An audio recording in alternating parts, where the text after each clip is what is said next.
Namaste everyone. In today's video, we're going to focus on Muni Patanjali's Yoga Sutra 1.48. In this particular Yoga Sutra, Muni Patanjali has explained to us the essence of Ritambhara Prajna. So let's look at what is the meaning of this and how this intuitive quality helps yogic sadhaks to perceive without their senses. So let's look at the sutra and then start breaking it up step by step. The sutra itself goes, Ritambhara Tatra Pragya. Alright, so once again a quite compact and small sutra. Let's look at each of the words now and start breaking it up. The first word here is Rita. And here it's essentially pointing to the unconditional truth or the absolute reality as we call it through the word Rita. And then we come to the next word, which is bhara. Now in Hindi and as well as in Sanskrit, this refers to full or bhara hua. And therefore this is talking about being full of it. So it's indicating the rita is completely full. And then finally we come to the last word over here, which is talking about pragya or pragya.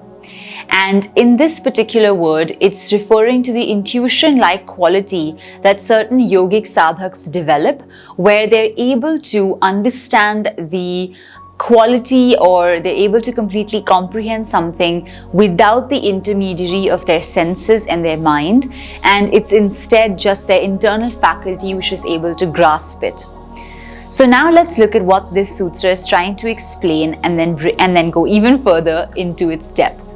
So essentially what it's saying is that when we reach these deep stages of Nirvichar Samapatti, coming into Sabija Samadhi, we actually start having much deeper experiences which start giving us a glimpse of the ultimate reality or the absolute truth of certain subjects. And whichever object we've chosen for our meditation practice, if we keep meditating on it over time, we will exhaust the memories, we will exhaust our associations, and we'll just enter into the stage of deep understanding of that particular object or subject. And it's also sometimes what we refer to as the flow state in today's day and age, where we just become one with the thing that we're concentrating upon. And here it's talking about a special type of concentration which is so deep and also so challenging to attain that it actually contains a very deep sense of intuition or what we know as pragya.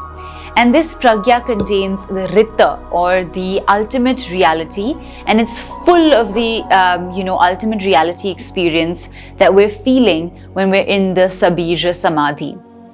So essentially what the sutra is trying to explain to us is this is what's going to happen when you're in the deep stage of Samadhi, is that you will have the experience of Ritambhara Pragya. And it will be unlike anything you've ever experienced before.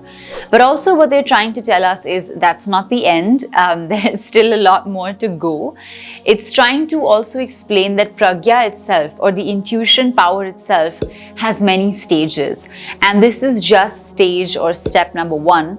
In a future sutra, which is 2.27, we're actually told about the 7 different stages of the process of pragya. And the 7th stage takes you to the ultimate experience of the absolute reality. But getting there is also, once again, a long process. And I think what makes it more challenging is that all of this is happening within you, It's difficult to map it out, it's difficult to demonstrate it or explain it because it's so subtle and it happens at such a deep mental level that unless you are experienced or you have been experiencing it, it's difficult to explain it. And that's, I think, one of the main reasons why all yoga teachers recommend that we keep up our own practice and don't miss out on that, because if we're only reading, it might be difficult for us to understand it since we're not experiencing it. So combining your practicals with the theory and then both experiencing and reading will help you to understand all of these concepts even better, and you really feel like you're starting to grasp them more and more. So this is a little bit about Ritambhara Pragya, which is what we experience in the Sabija Samadhi or the Nirvichara Samapatti states as we go deeper and deeper into this entire practice. So I hope you've been able to understand what this sutra is all about. We go into much more detail in all these sutras in our yoga philosophy classes, which happen every Saturday. So if you'd like to join in, please check out the link in the description, and we look forward to seeing you in one of our sessions. Apart from that, if you found this video helpful, if you have any comments or suggestions, please leave them in the comments box below. And also don't forget to give this video a big thumbs up.